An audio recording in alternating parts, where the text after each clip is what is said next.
Let's take a look at an example together. We've just opened Visual Studio 2019. We'll create a new project and a Windows Form app. And notice this location right here will be very, very important because that's where your files are located. So you want to keep mindful of that. And we go ahead and create this example. This is on page 86 and 87.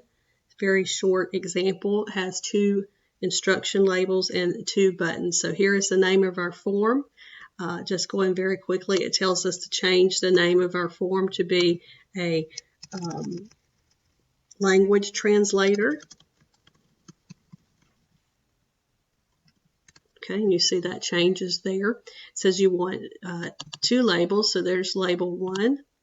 And the name of our label by default is going to be label 1, but we want to change that. We want to have 2 labels. One says instruction label, and that's what this one is. So we have instruction label. And we want to change the text of the instruction label. We do that at the bottom. Again, these are properties, so when we click on the particular controls to change the properties, we simply click in that and type the values in. So we want it to say select a language,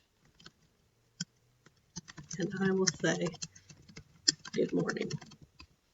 Okay, so that is our instruction label. We need a second label. The name of this label, we're told we want it to be called translation label.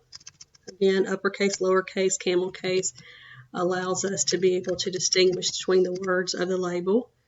And for this particular label, we want to pull it off here, and we have some other restrictions here. One of the things we want to do is change the auto size of the label. Again, these properties are in order, so we change auto size to false. We're doing that because if we don't, it's going to narrow the size of the label. So we can change the size of our label as we want to drag it across here and increase the size at will. So the text now says label 1.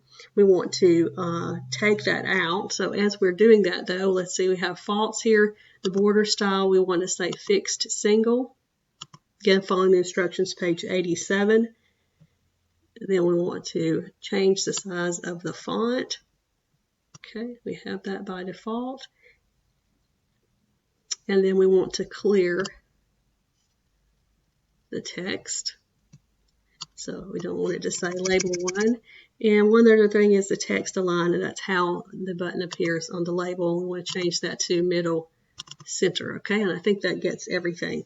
Now we're going to add 3 buttons. Here's our first button. And I'm going to go ahead and add all 3 buttons here. And we want to change the name of our buttons. Our first button is going to say Italian button.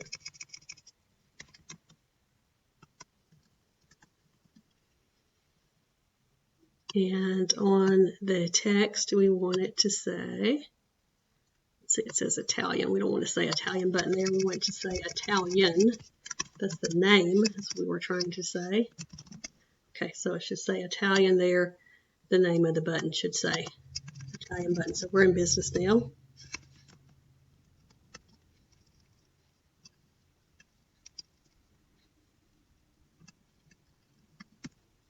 Okay, and then we can correct the size of the button. The same thing for the second one, should say Spanish button.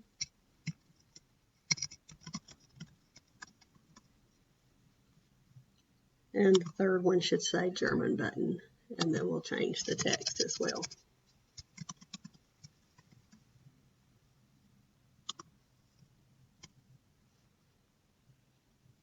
Okay, so we've got the name of our labels, name of our buttons. Let's change the button. For this one, it says button 2. It should say Spanish. And the name of our last button should say German.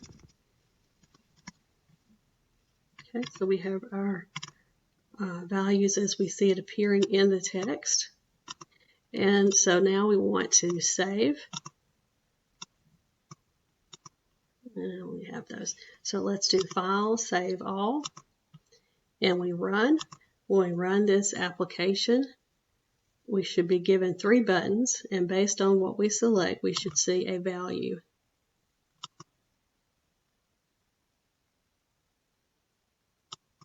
Oh, let's see, we didn't add our functionality. Let's go back. Too quick. So here's Italian. We go in Italian. When the Italian button is clicked, we want to place something in our translation label.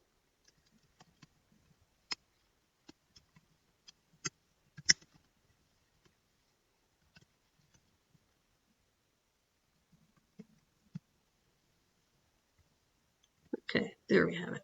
So if we look back again, we need each one of these for a different label.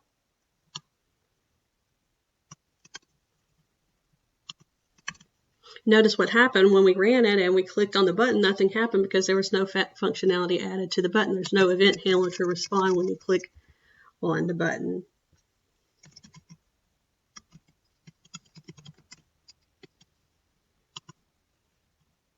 Okay, we have one more.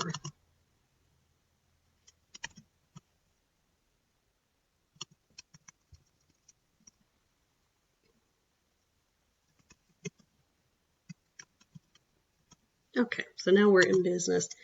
So we will file, save all again, try one more time, and then when we run it, we should see a different response here. Okay, so there we go. Now we click on Italian, Spanish, and we see the different responses. Now when you're turning in your actual programming assignment, we do want you to run the assignment, so you will actually take a screenshot of that. Simply select this and you can hit Control Print Screen and take a screenshot of that. You always want to show your input and your output. So one of the things I mentioned to you earlier here is the actual design of your program. Here's Form 1. And so you'll be submitting this as well. Okay. So you submit this as well. So what we want to do, I want to show you how to submit it all at once, and then I'll show you how to submit it individually. If you're submitting individually, you simply just basically select the entire program here, and you'll hit Control-C to copy that, open Word, and then paste it in Word, just like that. And then you simply can upload your Word file for this. Okay. So now we're here, and let's go back to where we were. Let's look at where the information is stored. So we're in the File Explorer. Okay, and this is where we took that from earlier, the repository. And once we get into the different repository in which we have the actual values there, you simply will right-click on the file name, and you'll hit Send to and a compressed folder. Then that is your folder, and you will simply get that and then upload that and submit that as your assignment. Thank you.